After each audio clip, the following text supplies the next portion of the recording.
अरे तुमसे एक काम भी ठीक से नहीं होता। मिश्रा जी के दोनों खेत डुबो दिए तुमने। अरे मालिक, पर हमने क्या किया? हम तो पूरी मेहनत से वहां खेती करते थे। अब कल रात को उधर बारिश हो गई तो उसमें हमारी क्या गलती मालिक? तुमने 10 खेत ऐसे ही बर्बाद खराब करवा दिए। किसी की सब्जियों में कीड़े पड़ जाते हैं, किसी के में फसल खराब निकलती, और एक की तो जमीन ही बंजर कर दी। पर इसमें हमारी क्या गलती है मालिक? अरे तो हमेशा वही क्यों गड़बड़ होती है जहां तुम काम कर रहे होते हो? बोलो। पता नहीं मालिक। पता नहीं? अरे मेरा भी सत्यानाश करवा रहे हो। मैंने ही गलती की जो तुम्हें काम पर रख लिया। सुनो, एक काम करो, तुम अब ये काम छोड़ दो। अरे ऐसा ना करो मालिक, हमारे पास वैसे ही पैसे बिल्कुल नहीं है। क्या मैंने ही सारी जिम्मेदारी ले रखी है? जाओ यहाँ से। मैंने कहा चलो जाओ यहाँ से। मैं तुम्हें काम पर नहीं रख सकता। चलो जाओ।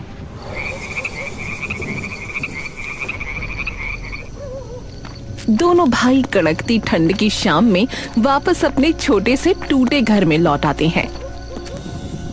भैया आप क्या करेंगे? पता नहीं भाई, अब तो किस्मत का इतना बुरा प्रकोप आन पड़ा है कि कोई अपनी दुकान के आसपास भी नहीं खड़ा होने देता है कि कहीं उनकी दुकान ही ना बंद हो जाए। भैया अब फिर से कल जाकर के काम ढूंढना पड़ेगा।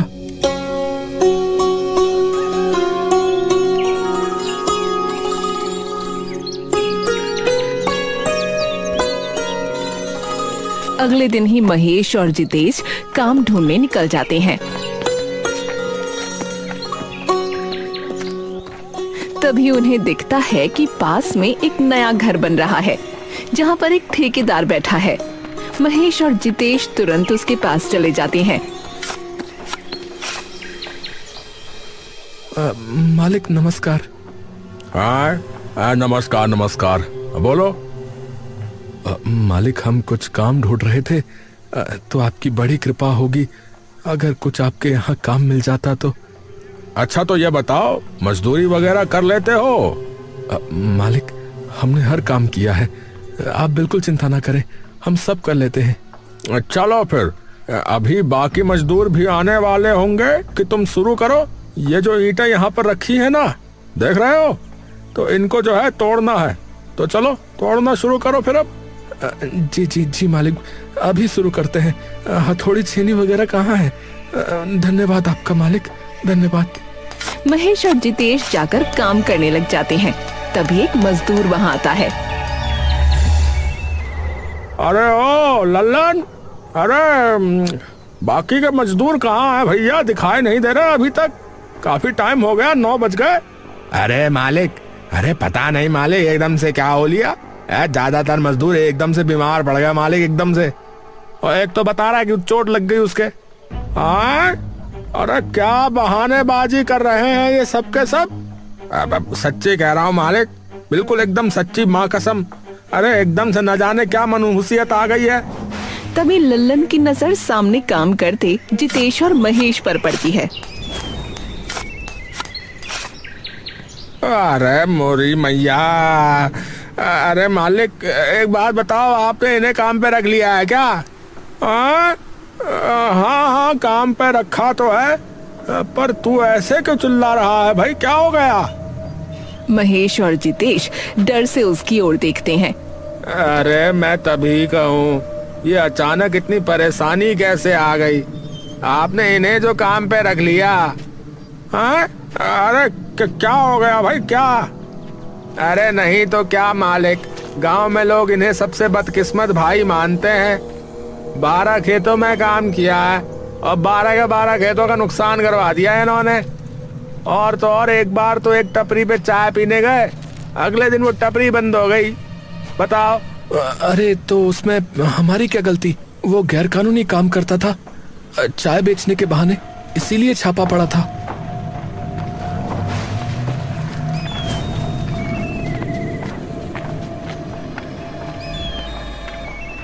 ओ भाई तुम निकलो, कहीं हमारे काम में भी परेशानी ना आ जाए। अरे पर मालिक बात तो सुनिए। अरे मैंने कह दिया भैया, है सामान यहाँ रखो और चुपचाप खिसक जाओ यहाँ से। चलो बता रहे। महेश और जितेश बदकिस्मती से वहाँ से भी निकाल दिए जाते हैं। वो पूरा दिन घूमते रहते हैं लेकिन उन्हें कहीं काम नहीं मिलता और थक हार कर वो अपने घर वापस लौट आते हैं।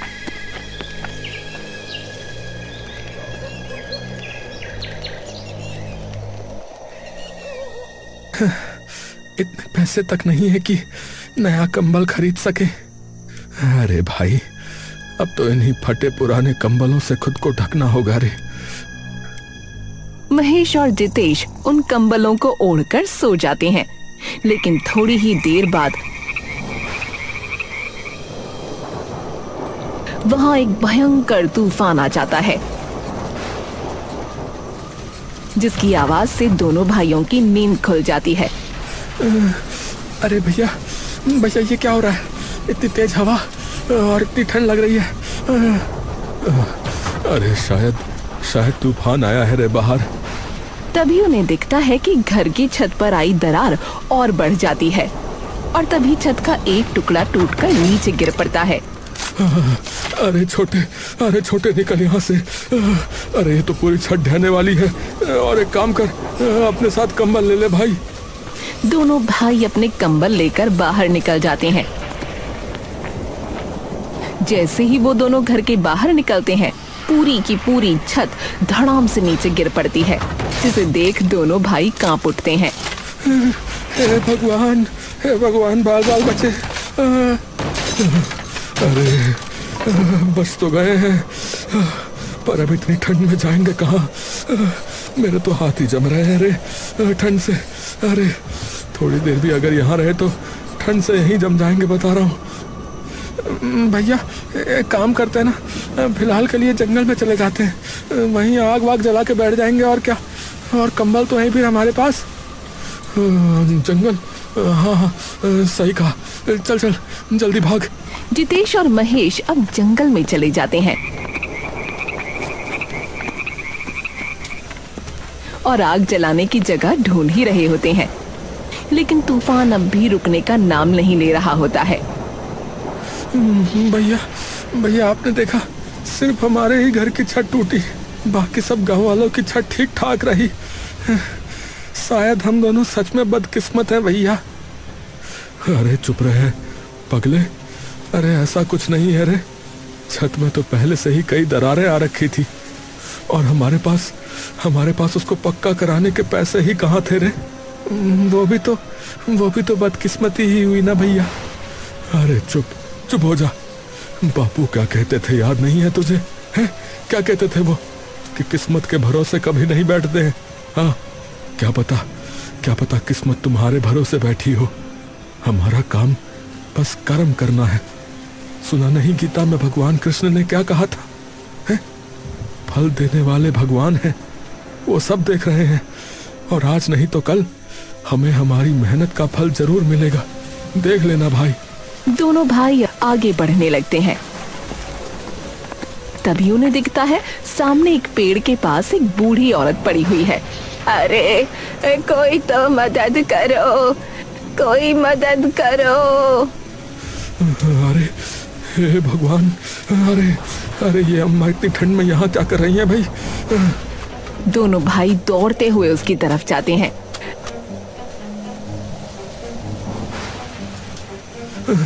अरे अम्मा, अरे क्या हुआ? यहाँ क्या कर रही हो ऐसी आंधी और इतनी भयंकर ठंड में? अरे कुछ हो जाएगा। जितेश और महेश तुरंत उन्हें अपने कंबल से ढक देते हैं। बेटा, वो मेरी झोपड़ी में बहुत ठंड हो रही थी तो सोचा थोड़ी लकड़ी लाके जला लूं, लेकिन इतनी ठंड थी कि बाहर मेरी सारी हड्डियां सर्दी में जकड़ गईं। अरे अम्मा, हमें बताओ फिर आपकी झोपड़ी कहाँ है? हम आपको वहीं छोड़ कर आते हैं। बस यही है बेटा। जितेश तभी उस बुजुर्ग औरत को अपनी गोद में उठा लेता है। अम्मा, आप मुझे बताते जाना रास्ता। अच्छा ठीक है बेटा। जितेश और महेश भरी ठंड में कांपते हुए उस बुजुर्ग औरत को अपने कंबल देकर उसे अपनी गोद में उठाकर उसकी झोपड़ी की तरफ बढ़ने लगते हैं। बेटा, भगवान सच्चे दिल वालों की हमेशा सुनता है और तुम्हारा दिल बहुत सच्चा है, ये मैं देख सकती हूँ। जितेश और महेश उस बुजुर्ग औरत को लेकर काफी देर तक घूमते रहते हैं, लेकिन उन्हें कहीं झोपड़ी नहीं दिखती और देखते ही देखते जंगल और गहरा होता जाता है। अरे अम्मा कितनी दूर और है? बस थोड़ी दूर और है बेटा। जितेश और महेश काफी देर तक उस बुढ़िया को लेकर यूं ही चलते रहते हैं। सामने वो घनी झाड़ी दिख रही है बेटा, बस उसी के पीछे है। जितेश और महेश उस झाड़ियों को पार करके जैसे ही बाहर निकलते हैं, उन्हें दिखता है सामने एक बड़ी सी झोपड़ी है। जितेश बुढ़िया को नीचे उतार देता है। आ जाओ बेटा, तुम भी आ जाओ। जितेश और महेश जैसे ही उस झोपड़ी के अंदर घुसते हैं, तभी उन्हें महसूस होता है कि झोपड़ी में चारों ओर गर्माहट है। अरे वाह भैया यहाँ ऐसा नहीं लग रहा है मानो धूप खिली हुई हो। सर्दी कितनी कम लग रही है ना यहाँ। हाँ, पर अम्मा आपने तो बोला था कि आपको यहाँ ठंड लग रही थी। दोनों भाई अम्मा की ओर पलटते हैं, लेकिन वहाँ कोई नहीं होता। हाँ, अम्मा कहाँ गई? महेश, अम्मा कहाँ गई? पता नहीं भैया, अभी तो यही थी।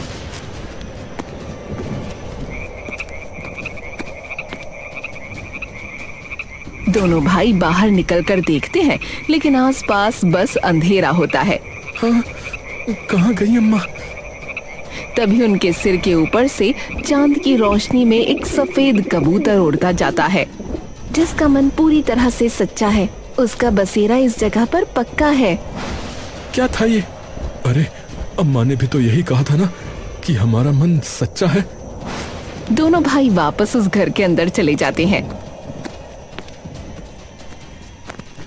भैया, इसका मतलब वो कोई जादुई अम्मा थी। इसका मतलब ये भी है कि ये घर हमारे लिए है। मुझे नहीं पता भाई, पर आज रात के लिए यहीं रुक जाते हैं, क्योंकि अगर बाहर रहे तो इस सर्दी में हम बच नहीं पाएंगे। जितेश और महेश सामने रखी अलमारी खोलते हैं, जहां नए कंबल और गद्दे रखे होते हैं। अरे महेश, ये देख, ये तो बिल्कुल नए हैं रे। हैं? क्या बात कर रहे हो भैया? ये क्या हो रहा है? अरे भाई, अब जो भी हो रहा है उसे भगवान का आदेश मान के स्वीकार कर ले छोटे, वरना तो अब तक हमारा बुरा हाल हो चुका होता। दोनों भाई वो गद्दे बिछाकर उन नए कंबलों को ओढ़कर वहीं सो जाते हैं।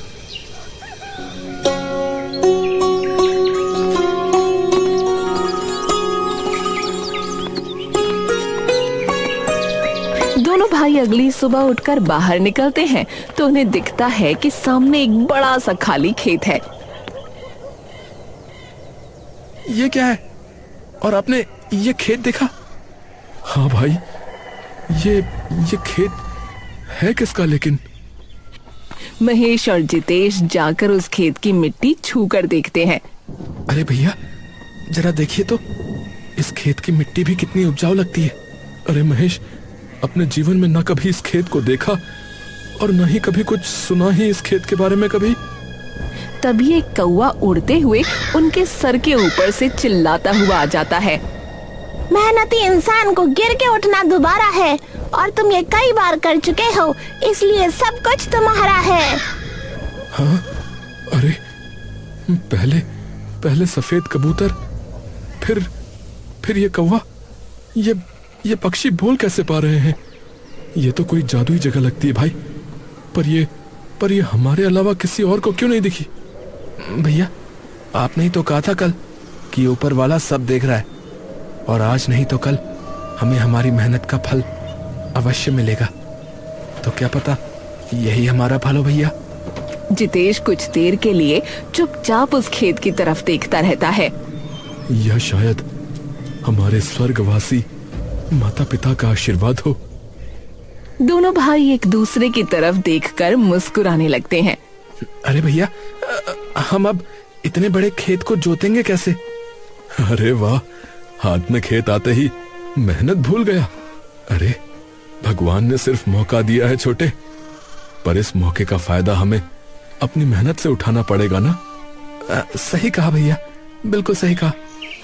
दोनों भाई उसी दिन से उस खेत में मेहनत करना शुरू कर देते हैं और हर दिन अपनी पूरी जान उस खेत में झोंक देते हैं। और देखते ही देखते उनकी मेहनत रंग लाने लगती है। वाह भैया, देखो पूरा खेत हरा भरा हो चुका है फसलों से। हाँ भाई, इतनी फसल उगी है कि इसे बेच दे तो 2 साल का खर्चा निकला है। हाँ भैया, सब भगवान की कृपा है भैया। कहाँ लोग हमें मनहूस कहते थे, और देखो ना, हमने अपना इतना बड़ा खेत खड़ा कर दिया। हारे छोटे, मन के जीते जीत है और मन के हारे हार। और कुछ सालों तक दोनों भाई यूं ही मेहनत से उस खेत में काम करते रहते हैं। देखते ही देखते अब उनके पास खूब सारे पैसे जमा हो जाते हैं। अरे वाह भैया वाह, तुम दोनों भाइयों ने कमाल कर दिया भैया। सबसे ज्यादा गेहूं और सब्जियां तुम्हारे खेत से आती हैं आजकल, और वो भी एकदम खरी खरी। हाँ, ये लो भैया अपने पैसे, गिन लेना। अच्छा, बड़ी गड्डी है। धन्यवाद भाई साहब।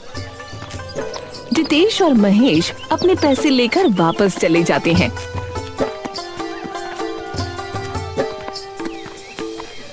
दोनों भाई कुछ देर के लिए उन गरीबों की ओर देखने लगते हैं। भैया जरा देखो, हम भी तो ऐसे ही थे ना, फटे कंबल और दर बदर भटकते हुए पैसों के लिए। हाँ छोटे, और इनके सिर पर तो कोई छत भी नहीं है भैया। ये तो रोज इस सर्दी में यूं ही रहते होंगे ना, चाहे ठंड हो या गर्मी। दोनों भाई चुपचाप उनकी ओर देखते रहते हैं। हाँ रे छोटे, जब हमें जरूरत थी तो भगवान ने हाथ खोल के हमारी सहायता की, तो अब हम इनके लिए क्यों नहीं कर सकते रे? पर भैया हम करेंगे क्या? एक काम करते हैं रे, इन गरीबों के लिए एक घर बनवाते हैं और इनका काम शुरू करवाएंगे। फिर महेश के चेहरे पर ये सुनते ही मुस्कान आ जाती है और अगले ही दिन दोनों भाई मिलकर अपनी मेहनत से कमाए पैसों से उन गरीबों के लिए घर बनवाना शुरू कर देते हैं। वो जो भी कमाते, दोनों उसमें से ज्यादातर पैसा उन गरीबों के घर बनाने या उनके खाने पीने में लगा देते हैं और देखते ही देखते वो घर भी बन जाते हैं। अरे बाबूजी, आप लोग हमारी जिंदगी में भगवान बन के आए हो बाबूजी। सच में आपने हमें रहने के लिए छत दी, हमें खाना दिया।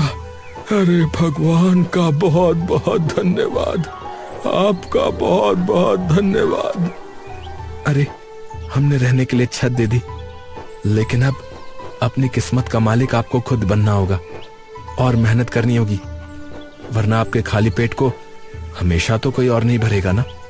जी जी भैया जी, वो क्या है कि खाना पीना नहीं मिलता तो काफी कमजोरी है शरीर में। जैसे ही अब मैं थोड़ा ठीक महसूस करूंगा तो मैं बहुत मेहनत करूंगा भैया, और आप देखिएगा हम भी ऐसा ही घर बनवाएंगे एक दिन दूसरों के लिए। ये की ना बात भैया आपने। कुछ ही दिनों में गांव में चारों तरफ महेश और जितेश के चर्चे शुरू हो जाते हैं और दोनों भाइयों की ऐसी तरक्की से नुकसान उनके पुराने मालिक जमींदार करमचंद को होने लगता है।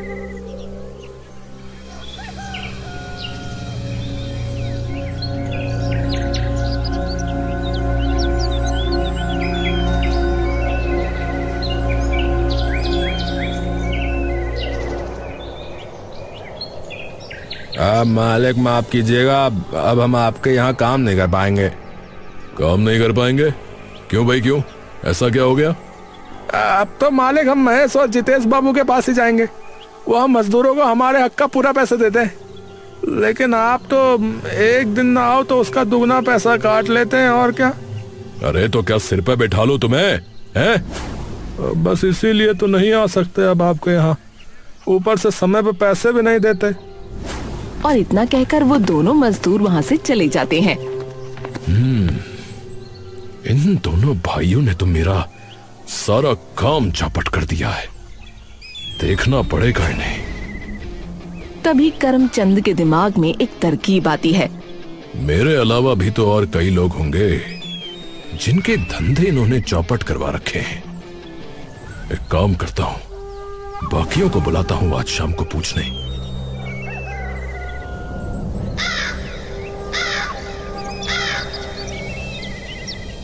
अरे भाइयों, अरे मैंने आप सबको यहां बात करने के लिए बुलाया है।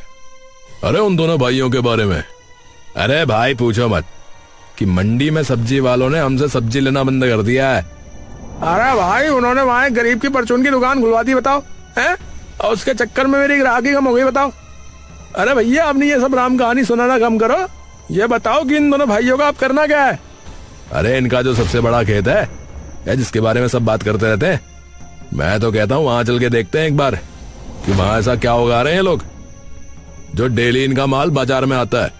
हाँ, ये बात तुमने ठीक कही। तो चलो फिर अभी के अभी। पर यहाँ किसी को पता है उसके खेत के बारे में? अरे मेरे खेत में काम करता था वो, क्या नाम था उस लड़के का? पारस। वो वहीं काम करता है।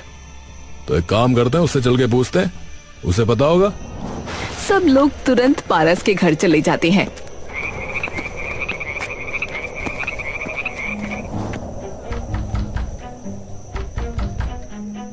अरे आप लोग यहाँ क्या कर रहे हैं मालिक? अरे भाई पारस, अरे सुनो भाई। अरे भाई, वो जिनके यहाँ तुम काम करते हो उन दोनों के खेत वेत कहाँ है भाई? मैं नहीं बताऊंगा जमींदार जी, नहीं बताऊंगा। वो तुझसे प्यार से बात कर रहा है ना, तो बता दे, नहीं तो तेरी। अच्छा ठीक है, मैं बताता हूँ। पारस उन्हें उस खेत में ले जाता है।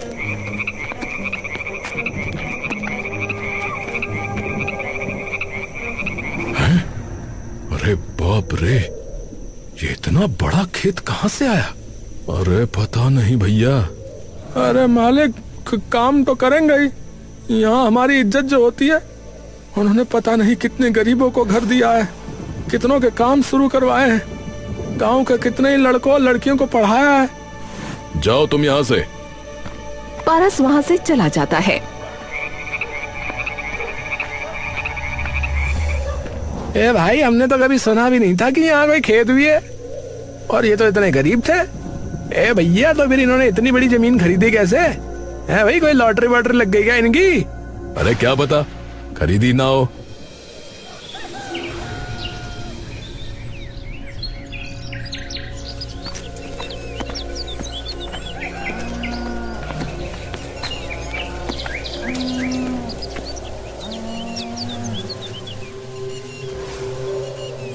अरे ये क्या है भैया? पता नहीं छोटे, चल के पूछते हैं। जितेश और महेश उनके पास जाते हैं।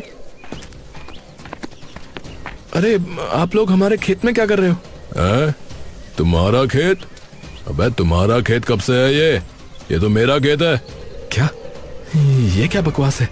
अरे तो तेरा है तो जरा कागज दिखाना फिर कि ये खेत तेरा है। ये सुनते ही दोनों भाई चौंक जाते हैं। कैसे कागज?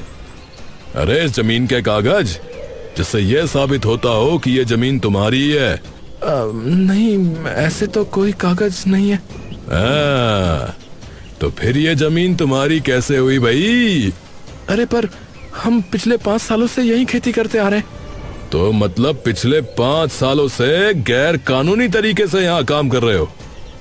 अबे मैं तो कहता हूँ निकलो यहाँ से, वरना ये जो लोग मेरे पीछे खड़े देख रहे हो ना, वो तुम्हारा ऐसा हाल करेंगे कि तुमने सोचा भी नहीं होगा। अभी इन लोगों से जिद बहस करने का कोई फायदा नहीं है छोटे। फिलहाल के लिए चलते हैं और सोचते हैं कि क्या करना है। महेश उन लोगों की तरफ गुस्से से देखता है। तुम लोगों को ये लगता है ना कि हम कुछ नहीं करेंगे, तो ये तुम्हारा वहम है। अरे हाँ, कर लिया तुमने कुछ। चल निकल अब यहाँ से। दोनों भाई वहाँ से वापस चले जाते हैं। सुबह से शाम हो जाती है और करमचंद अभी भी बाकी लोगों के साथ वहीं होता है। इनका कोई भरोसा नहीं है कि ये कब वापस यहाँ पर आ जाए, तो कुछ दिन यूं ही रहना पड़ेगा, समझे? तभी सामने से कई सारे चमगादड़ उड़ते हुए आते हैं और उनके सर पर गोल गोल मंडराने लगते हैं। जिसके मन में धन का पाप, ये जगह लगाए उस पे श्राप। सभी लोग डरकर इधर उधर देखने लगते हैं। अबे ये कौन बोल रहा है? अबे मुझे नहीं पता। ये चमगादड़ बोल कैसे रहे? अबे कोई जादू टोना तो नहीं हो रहा? तभी उन लोगों को दिखता है कि उनके चारों तरफ से गांव के सारे लोगों की भीड़ लिए आ रही है।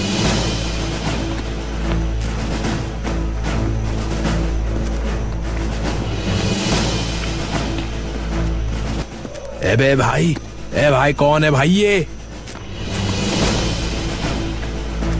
तभी करमचंद को दिखता है कि महेश और जितेश भी सामने से आ रहे हैं। अरे ये सब क्या हो रहा है? वो सभी लोग चारों तरफ से उन सभी को घेर लेते हैं। अरे क्यों आए हो? हमारा हक वापस लेने। मैंने कहा था ना कि तुम्हारा वहम है कि हम कुछ नहीं करेंगे। अरे पर ये जमीन तुम्हारी है ही नहीं, तो इस बात के लिए तुम्हें जेल भी हो सकती है, हाँ समझे? पर अब ये जमीन हमारी है। करमचंद जी, अरे पटवारी जी, जरा सामने तो आइए। उस भीड़ में से पटवारी निकल कर आता है, जिसके हाथ में कई सारे कागज हैं। ये रहे कागज इस जमीन के। अरे ये कैसे हो सकता है? नहीं, अरे तुमने एक ही दिन में ये सब हो सकता है। अरे ये गलत है। तभी भीड़ में से एक पुलिस वाला निकल कर आता है, जो पता नहीं कितने सालों से मजदूरों के हक का पैसा खाते आ रहे हैं। जबरदस्ती लोगों की जमीन हड़प लेते हैं, लेकिन इन्होंने जो है गरीबों का काम दिया है, खाना दिया है, और मुझे एक गरीब के बेटे को पढ़ाया लिखाया, जिसकी वजह से ही मैं आज यहाँ पर हूँ। समझ में आ गई बात? और ये मत भूलो, गांव का हर गरीब किसान और वो आदमी इनके पीछे खड़ा है जो बेईमानी में नहीं, मेहनत पर भरोसा रखता है। तो तुम अभी के अभी जो है यहाँ से निकल जाओ, बता रहे हैं, वरना सोच लो कि इतने सारे लोग मिलके तुम्हारा क्या हाल करेंगे। अरे भाई कालू, अबे यार, मुझे लग रहा है यहाँ पर भीड़ भारी हो गई है। एक काम कर, पहाड़ में जाए जमींदार, इसके 250 रुपए वापस कर और खिसक ले बेटे यहाँ से, वरना बेमतलब में मारे जाएंगे। क्या समझा? सभी तुरंत वहाँ से भाग जाते हैं और उनके पीछे बाकी जमींदार और करमचंद भी तुरंत वहाँ से निकल जाते हैं।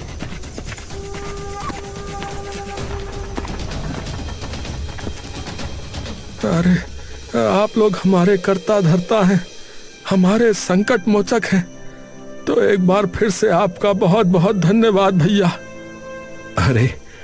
अरे आप लोग मुझे धन्यवाद क्यों कर रहे हैं? आप लोग अभी भी नहीं समझे क्या? अरे हमने कुछ नहीं किया, ये सब तो आपने ही किया है। आप लोगों को हमने बस मौका दिया है, उस मौके को मेहनत करके आप लोगों ने भुनाया है। आप सभी लोग मेहनत करते हैं मेरे खेत में, अपने अपने कामों में, इसीलिए आपके पास ये सब है। हमारे इंस्पेक्टर साहब को ही देख लो, हमने तो बस उन्हें थोड़े पैसे दिए थे, बाकी दिन रात पढ़ाई लिखाई भागा दौड़ी वो तो इन्होंने ही की थी ना, इसीलिए ये इंस्पेक्टर बन पाए। और हमने भी तो मेहनत की, पता नहीं कितनी जगह से निकले, और जब हमें ये जगह मिली तब भी खूब मेहनत की, इसीलिए आज यहां तक पहुंच पाए। तो बस बात इतनी सी है मेरे भाइयों कि मेहनत का फल सदैव मीठा होता है, और आप सभी ने मेहनत की है, तो धन्यवाद आप लोग स्वयं का करो।